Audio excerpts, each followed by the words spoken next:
Good evening and welcome to the 2Div last Tuesday of the month PME. I'm your host, Major Jeremy Barraclough, and today we've got the great pleasure of introducing Andy Marr. Andy Marr comes to us as an expert in irregular warfare, giving lectures through August institutions such as University of New South Wales, the Modern Warfare Institute and the Arizona State University. It's often quoted that those who do not learn from history are doomed to repeat it. It's often attributed to Winston Churchill. However, this axiom isn't new. The reason why it has become a truism is because no one was listening the first time that history broadcast itself. Whilst it's debatable if history actually does repeat itself, it certainly rhymes. Geography doesn't shift a great deal, but our political interpretation of those boundaries and borders do shift. Revolutions occur which overturn political systems, and alliances are created between former adversaries. Some argue even that increasing consciousness of our cultural identities that span across these nations may be a new source of conflict in these clashes of civilisations as described by Huntington. Others, however, such as Fukuyama, insist that such a clash has ended and future conflicts will be ideological. Perhaps the answer is somewhere in between. To help us navigate this, Andy Marr will talk to us about how history rhymes and lessons we can learn from the Indo-Pacific.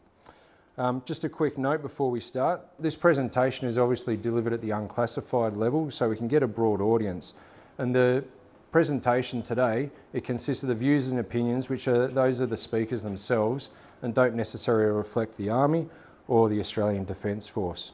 This will go for about an hour, including questions and answers. And you'll see there's a phone number on your screen where you can send in questions and we'll attempt to answer them at the end. And also we'll pass around the microphone as we go for some more questions in the room here.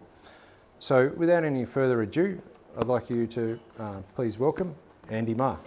The floor is yours, mate.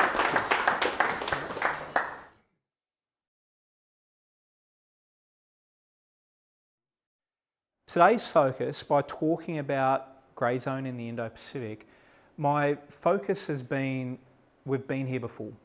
This is not our first time that we've faced a major power that is exercising levels of coercion.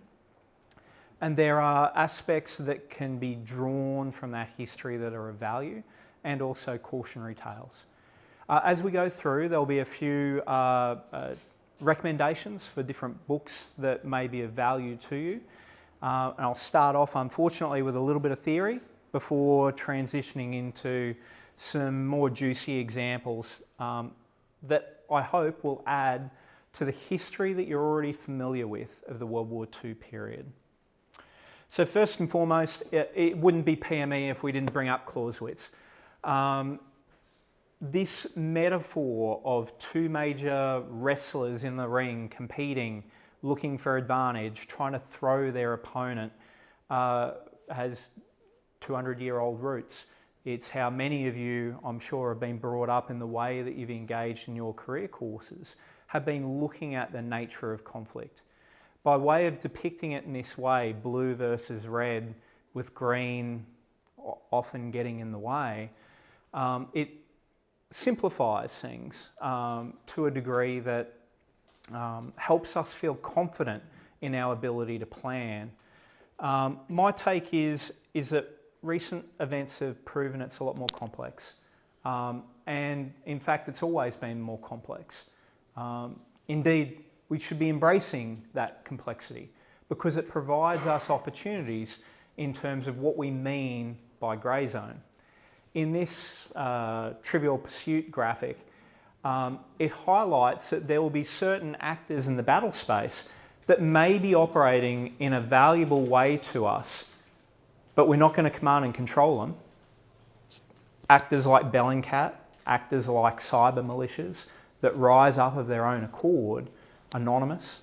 These sorts of groups are a function of today's information age technologies, but the phenomenon of people self-mobilising, becoming foreign fighters, is true to conflict, and it has been since at least Clausewitz was a foreign fighter to the Tsar Russian army way back in 1812.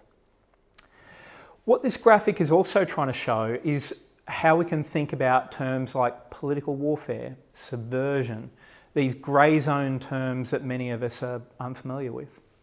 The red is depicted here often as a unitary actor, but it's not. There's always divisions, vertical slices of ethnic divisions or different cultural divisions within an adversary's organisational structure. There's always a horizontal stratum, some level of elite privilege or elite advantage that we can tap into. I'm saying all of this with very timely reporting in the news of the challenges in Russia over the weekend. These events shouldn't be a surprise to us. There will always be these sorts of tensions.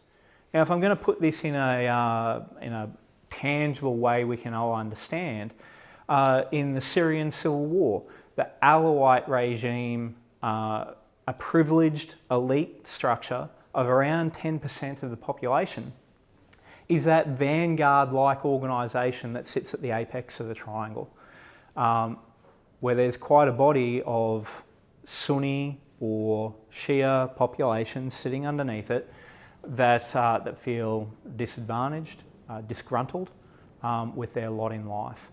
And this is how we start to get dynamics of irregular warfare coming about. So if we're looking at the conflict ecosystem as all of these different actors, all competing for that green area of local populations for advantage, all looking to create alliances, to undermine adversary alliances, it starts to help us fathom a spectrum in the grey zone, everywhere from weakening one's competitor to strengthening another competitor. Most of my work on the irregular warfare, proxy warfare side is of course on this end of the spectrum. And in conflict, looking for any advantage, doubly so when we're talking about existential conflict, will encourage people towards that end of the spectrum. It may help certain people overlook ethical challenges in working with criminal elements or non-state actors and therefore not state-like entities with whom we try to engage with. It may lead to some of that drift to which we need to be aware of. In the pre-conflict stage, we're often looking to that left-hand end of the spectrum. How can we weaken a potential competitor long before shots start to get fired? Better yet, how can we do so in a way that they're not aware that we're doing it? How can we do so without eliciting a response that would otherwise be disproportionate to the actions that we're undertaking? This left-hand end of the spectrum is a lot of what was talked about in the blog post that got circulated before this evening's talk. Japan invested in economic coercion. It invested in its fishing fleet being equipped with radio that would allow it to act as a de facto intelligence collection agency. It worked through commercial cover, conducting espionage across the entirety of the Indo-Pacific. None of these things, to me, look markedly different from the ongoing pattern of the way in which people indirectly compete pre-conflict. The Japanese intelligence agency was a joint organisation, the Tokumo Kikan. Kikan in Japanese meaning effectively a bureau, an organisation. A lot of these were named after the lead staff officer who took ownership over that particular Kikan.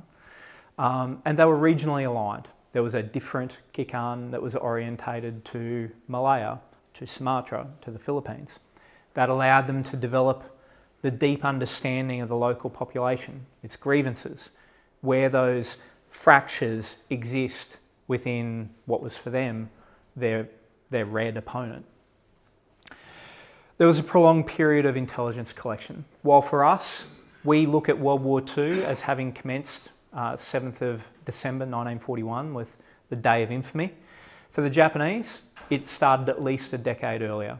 The Mukden incident in Manchuria helped provide them the false flag opportunity that allowed them to create the puppet state of Manchukuo, and in so doing allowed them to then start slowly eroding the Chinese state.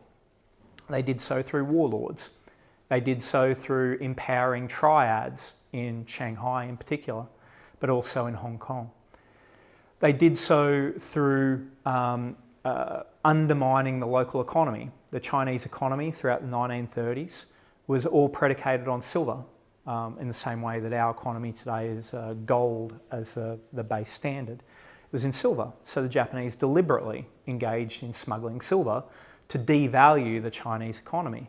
In so doing, engage in economic warfare. All of this occurring in the context of Britain's now at war in Europe. It's now distracted. While at this point in time, pre-conflict, the United States has not yet entered the war, it's supporting the war, and for Australia and New Zealand, we're starting to honour our Commonwealth commitments. That aspect of being distracted provided a certain level of opportunity. From around about July of 1940, we start to see a ramped up increase in the way in which Japanese were going about subversion, so 18 months prior to conflict, in order to get as much weakening of opponents through as they could before, and while also engaging in diplomatic action to try to seize the opportunities that they could. I end this particular slide by talking about confrontation because roughly 12 months after that, in June of 1941, the Japanese had made their decision to go to war. They had tried the diplomatic route, aspects of economic boycotts that were imposed by the British, Netherlands, United States, had gotten them to a point where they had realised, actually, we're not going to get any concessions here. Of course, all of that occurring from the Japanese perspective while in conflict, while waging war on the Chinese mainland.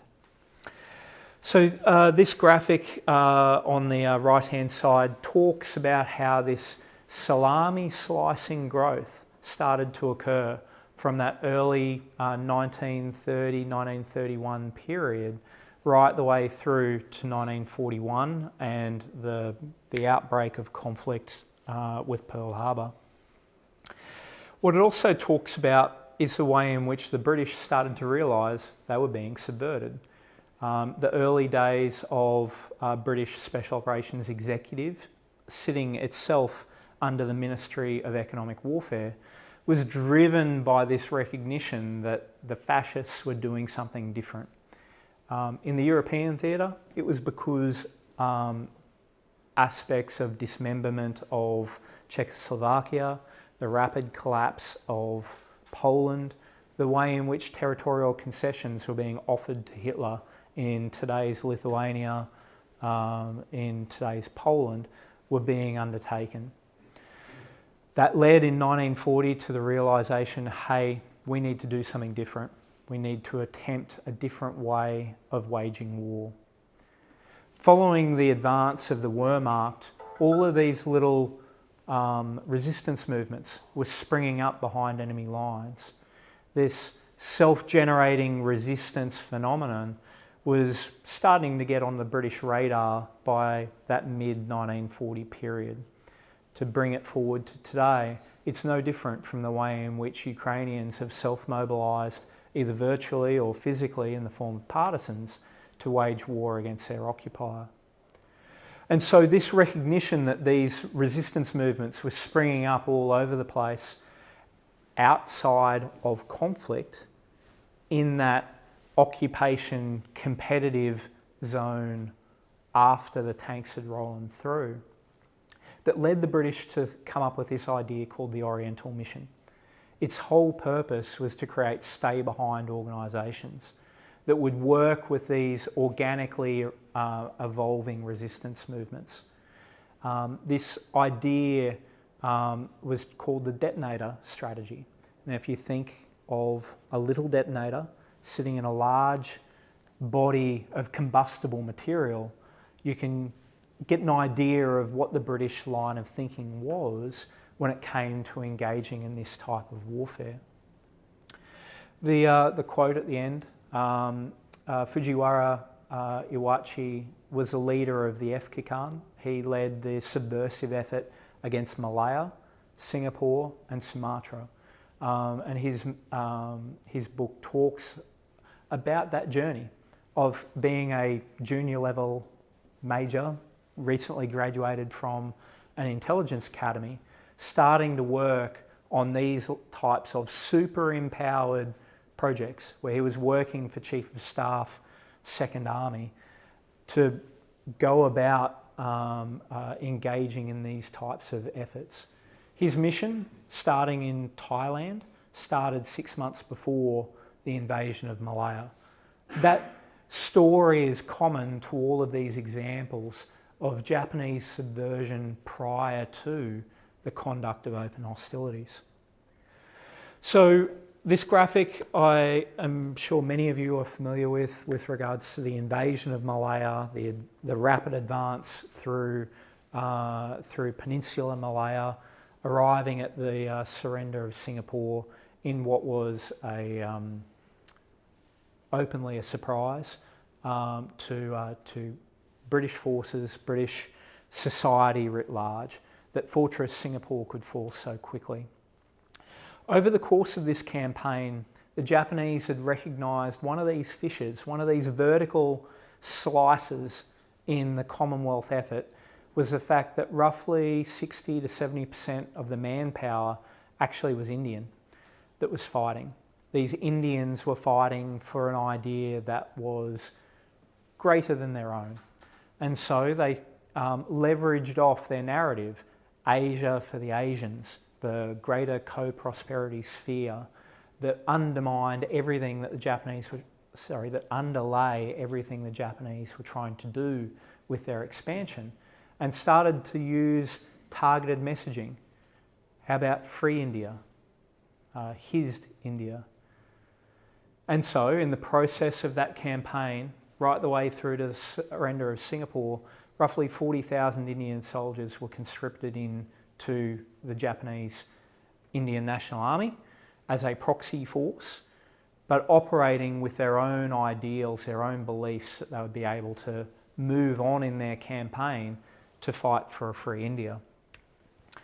The Japanese did the same thing in Burma, except they started off with a small core of dissidents, roughly 30 odd, that 18 months prior to the outbreak of World War II, they smuggled them to Hainan Island, started to train them in guerrilla warfare to be the hub of what would be a future Burmese National Army.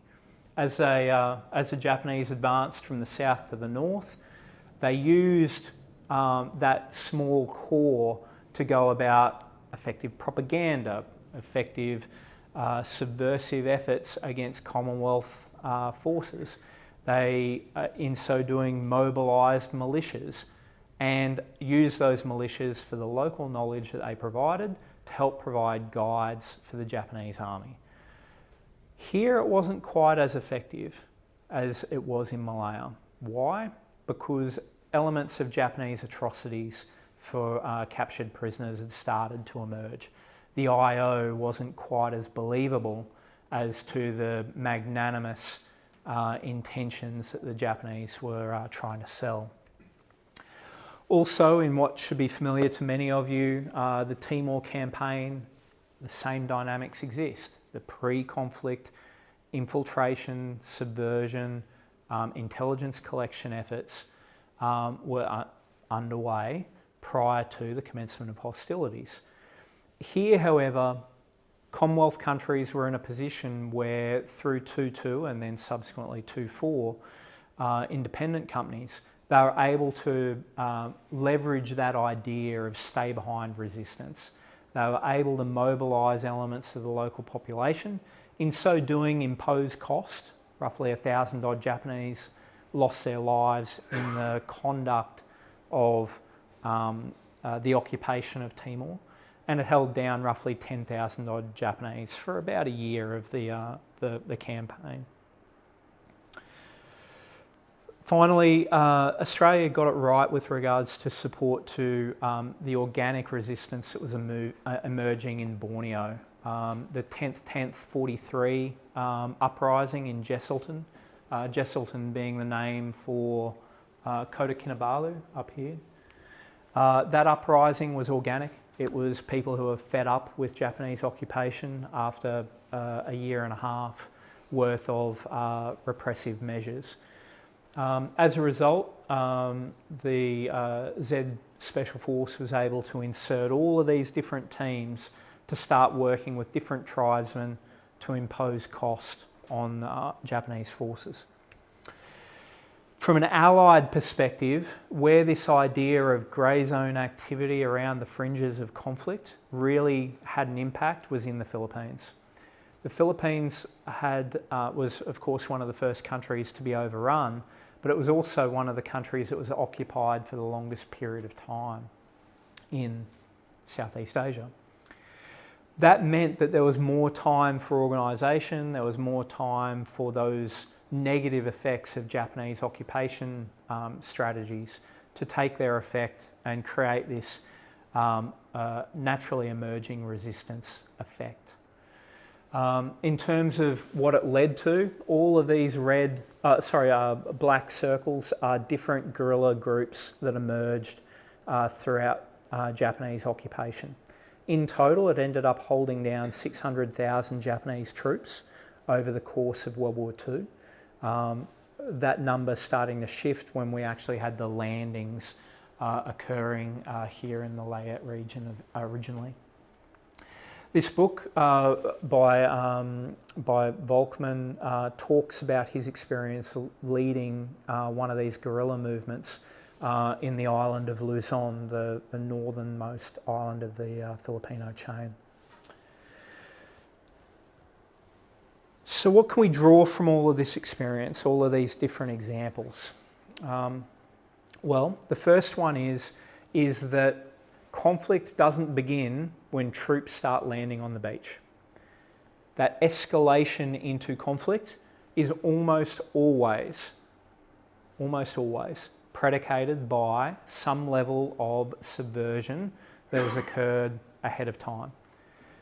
Where actions were deliberate, the invasion of Malaya, the invasion of Burma, 18 months or more worth of preparation is common. This is also common of Hitler's advance throughout Europe as well. Where things were a little more improvised, you might only see a day or two worth of activity, maybe a week. There's a sliding scale there in terms of how much preparation occurs pre-landing. The case of Thailand is interesting by virtue of their ability to maintain sovereignty, even though they were nominally occupied, nominally an ally of the Japanese. This is that political warfare lens being applied. They were interesting because head of state acted in a way that was seen to be aligned to Japanese thinking. Almost the entire officer class below in that pyramid was acting in a pro-Allied fashion. So they wouldn't go and arrest people who the Japanese Secret Service had identified as being collaborators or subversives. Or if they did arrest them, they'd arrest them with like a house arrest, soft detention type mindset that would allow them to release those people at a time and place of their own choosing. As a result, for Thailand, World War II had a very limited level of impact, and they were able to flick that switch when the time came to liberate themselves in a way that maintained their own sovereignty. That's of increasing interest when then forward-casting to the way in which Ukraine has been able to foment its own resistance movements develop its own ways of resisting in recent times. The point about Allied resistance, I talked a little bit about the Philippines being a good example. Malaya was not. In Malaya, efforts to try to create these stay-behind parties were effectively told from the political leadership, no, that will be effectively admitting defeat before we've even fought. You're not going to do that. In so doing, the preparations were limited at best. And as a result, minimal cost was imposed on the Japanese throughout their advance through the Malayan chain. The aspect of occupation oppression from the Japanese is of importance when we start considering what was the political system that the Japanese were operating. Well, they were an autocracy. They were an autocracy that demanded a certain level of fealty to the emperor and absolute adherence to what the emperor had to say right the way through that chain of command. This aspect of autocracies having a certain pattern in the way they go about their occupation is very acute if you happen to come from a Baltic country, from an Eastern European country that still remembers the KGB knock on the door at 2 in the morning. For plenty of countries out there, they remember what life was like living under that type of occupation. That's of value to democracies when we start to consider how we compete against autocracies, what their value proposition is in the way in which they control their relevant populations. A lot of these ideas I talk about elsewhere. The graphics on the slide are examples of other materials that are coming out. Most of this talk also has parallels to a paper that's coming out in the imminently through the next Defence Force journal, talking about this phenomenon of resistance in Ukraine and how we as an Australian Defence Force can learn from that. And then arcing back that little bit further to some of these things I've talked about with you today. How we can learn from these instances of grey zone coercion pre-conflict or on the boundaries of conflict, in parallel to conflict, that allows us to have a better appreciation of what it might actually mean should conflict return to the Indo-Pacific. Thank you. Thanks, Andy. So we'll now go to the Q&A session of the presentation, and first up I'd like to thank Andy Marr for your comments. They're very insightful and surely very helpful to some of the situations that I'm sure we can all find echoes in today from our not so distant history as well as the history of World War II. And I just offer my own observation is we do talk about regular and irregular warfare so often, and the thing that's really striking to me is just the regularity of irregular warfare. So much so that, do we still call it that? Do we still name it irregular warfare? And regular and irregular warfare, as you've just shown, happened concurrently during the Pacific campaign for World War II. For those of you who are watching online, feel free to send through questions on the Cove phone. The number will be coming up on your screen, and we'll be passing a microphone around here in the room for some questions and answers. As you do, I just ask that you please introduce yourself and then pose your question if you can do so. And just to kick us off, we do have a question in the room here. G'day Andy, Richard Johnston. There's two things that strike me. Culture must mediate some of this in terms of the willingness to engage in this. Noting that this is about the Indo-Pacific and specifically about the historical context of the Japanese, are there particular cultural touchstones that you think make particular nation states more willing to employ these kind of techniques, or is it just about their position and the opportunities that they identify? Yeah, really good question. And the simple answer is thus far no, actually. In the data set that I use in examining proxy warfare, and specifically by that I'm meaning everything from from pre-conflict through and in parallel to conflict. That data set is admittedly post-World War II, but the two greatest perpetrators, United States, USSR. Why? Well, because they were fighting a Cold War. They didn't want to see escalation to conflict. Why? Because that could end humanity. You know, it's a pretty big disincentive. So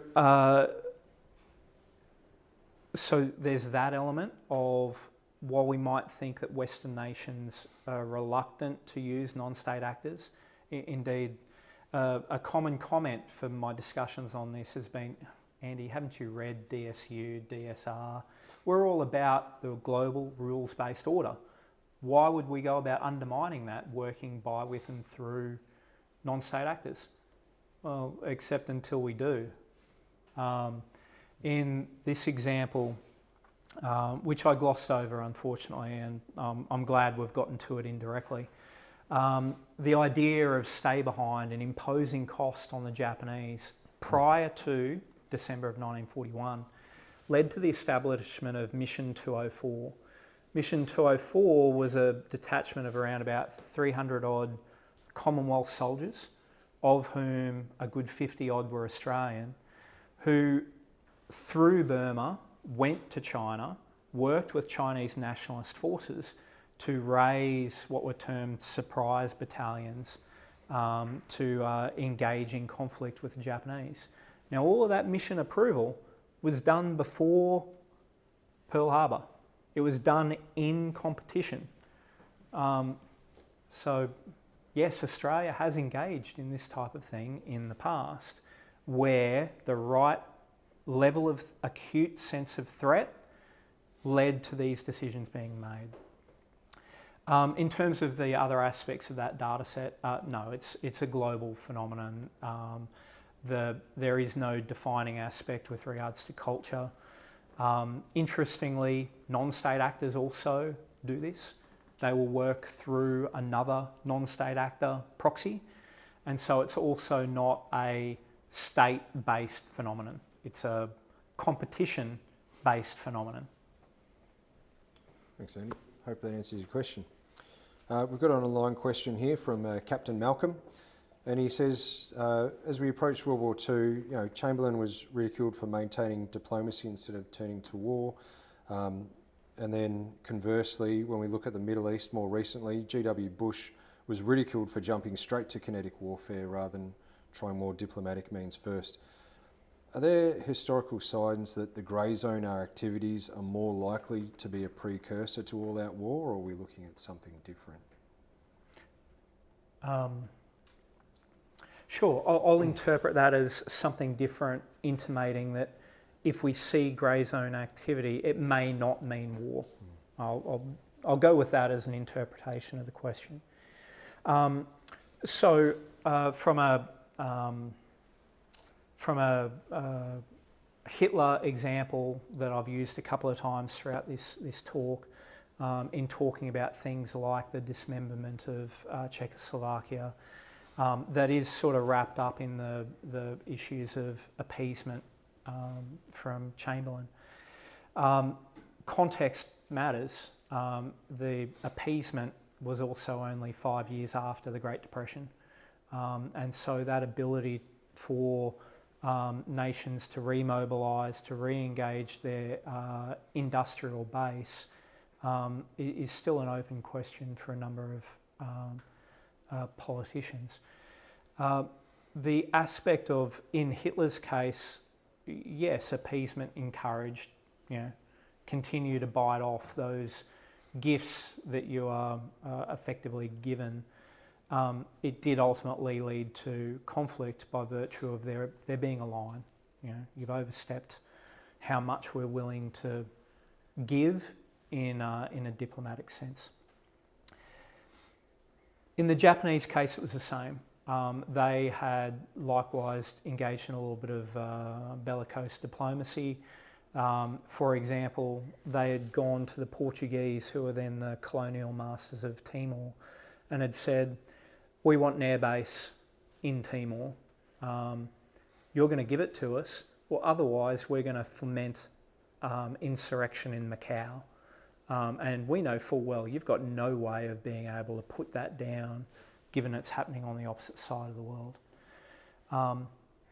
The Portuguese held their nerve and had said no airbase. Well, with the benefit of history, 2 years later, the Japanese got their airbase. Those two examples would lead to Malcolm's question of being, maybe when we're seeing this type of thing, it does lead to conflict. Sure, but the Cold War, with the exception of Korea, and depending on your point of view, Vietnam, Afghanistan, with the exception of those slices in time, we averted thermonuclear war. Yes. I think there's a story in that. Despite the fact that there was such significant levels of competition, subversion, proxy war going on throughout the entirety of the Cold War, it didn't lead to all-out conflict. And so interpreting Malcolm's question the way that I did, I don't necessarily think that it's an inevitable march to war, but I think it is certainly an indicator of an intention to secure one's gains that may include war. I've got another one. It's a follow-up on that line of question from the last two, from Captain Nathaniel. And he's talking about, potentially thermonuclear war was avoided simply because they were resilient actors. So if we're looking at one of your previous slide, it was all about a weakening competitor or strengthening a competitor. And it's not just about the M in diplomatic, informational, military, economic, or DIME as we call it. It's not just about the M. So in doing one, are we also achieving the other? Is it one or the other? And for that, to ensure our global rules-based order in the Indo-Pacific, do we just need resilient nations? So is it likely to be the same as before or similar to before? Is we just do things what we would call now security force assistance rather than potentially a foreign internal defence or something like that? Are we just building a resilient Pacific through other instruments other than just M in the DIME? Sure. Yeah, good points, Nate. So first off, when we're talking about resistance and that ability to have one's own population providing a response option to impose cost on an occupier, yes, it's an M element, but it is predicated on resilience. You simply don't get that option if there isn't certain resilient elements in society. Or if you do, it takes time. My caveat, in the French resistance, which wasn't a pre-prepared resistance, it was a organically emerging, it took roughly 3 months for propaganda in the form of graffiti to emerge on the streets of Paris. Another 6 months or so before there was concerted elements of strikes, organised, probably D elements of power here, where we're talking about non-violent, organised actions to impose cost on a competitor. Strikes, go-slows, deliberate sabotage in industry, that type of thing. Around about 9 months from German invasion before we started to see assassinations, and about 12 months before there was guerrilla activity. So in an organic emerging resistance movement, that might be our timeline, but we don't want that. We want what this guy did of day one, hour one, tanks rolling over the border, and we're mobilising resistance movements. Why? Because in their national context, they had to. The classic case of Estonian national defence being predicated on resistance,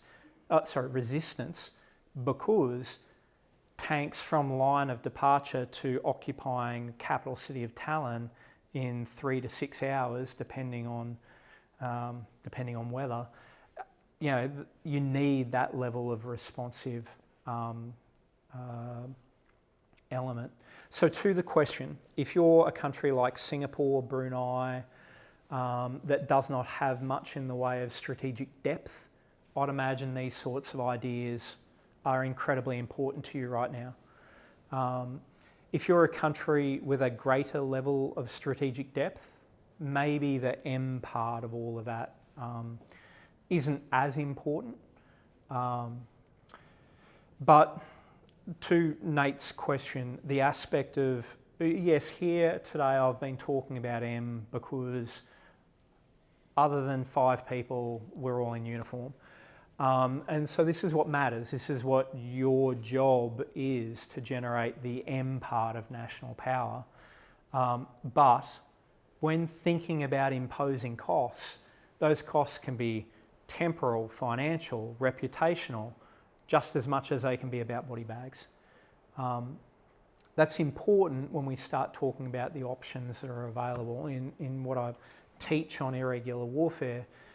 A whole module of that, 1/12 of our curriculum, is talking about non-violence, how those European resistance movements went about adding delay, imposing cost within German industry as a way of resisting occupation and providing a level of strength as a result. So Nate, I know I've danced around there a little bit, but I hope I've answered some of the elements of what you'd intended with that question. Right. Thanks, Nate. Hope that answers your question. Question from the floor. Yeah, Christopher Millhouse. I'm interested because we live in a democracy and we understand the benefits of democracy. What would I be looking for if someone was trying to sell an autocracy to me? What's in it for someone who's in a democratic society at the moment? What sort of messages would an autocracy be trying to push? Well, first off, autocracies win by virtue of this divide. They don't have to convince you. They have to convince someone with an element of power, and they can convince them with money, with compromise. Because if that person has power, there's a famous paper out there, and please, one is worthwhile reading, The Organisational Weapon. It was written by a guy called Phil Sisnak back in 1952, I believe. And he was talking about the way in which Bolsheviks went about undermining their opponent. And this idea of an organisational weapon is powerful because if I'm adding context to what I was just describing before, say Jeremy here is the leader of the trade union, 10,000 people in different unions who he's responsible for. If I can get him to at least not be operating anti-autocratically, so he doesn't have to be pro-autocrat, he just has to make sure he's not anti. If he's able to then steer 10,000 odd people and the power that comes with a 10,000 person organisation, maybe the ability to call them out on strike and impose cost on the broader society by using that organisational weapon, that's a powerful thing, right? Like, that's a low cost element of subverting elements of national power. Then let's extrapolate it. What if you can control multiple organisations? What if you can control, he's now no longer a trade union manager, now he's an elected member of parliament. How might that go about subverting the elections that are being held in that particular country? This is a slippery slope, I'll be honest, because it gets us into the reds under the bed type of mentality that isn't helpful either. Seeing and jumping at shadows is not helpful. But from the Cold War era there's a famous quote that talks about, corruption thrives in the darkness. What we need as democracies to thrive as democracies and counter autocracies is just shine that spotlight. And I think there's a lot of truth in that. And that shining the spotlight can also be about information domain. The most powerful form of propaganda is not propaganda, it's the truth, because people understand that it's the truth. And when looking at the counter propaganda and seeing the holes that are all through it, people aren't idiots. All right, thanks for that. Well, if we've got no more questions from the floor here, I think that wraps us up. Andy, you've given us some great things to think about, and I especially love the trivial pursuit diagram. It's certainly put a spotlight on how we can understand some of these problems and how we can pass up some of the actors in the spaces that we're thinking about. Certainly, Andy will be around here for longer, and for those of you who are watching online, do engage with the Cove through their social media, through Facebook and through their website. Do use the comments section in there. This will be posted on the website and will be retained out there, and do look forward to the next last Tuesday of the month PME. I'll see you next time. If you please thank Andy Marr.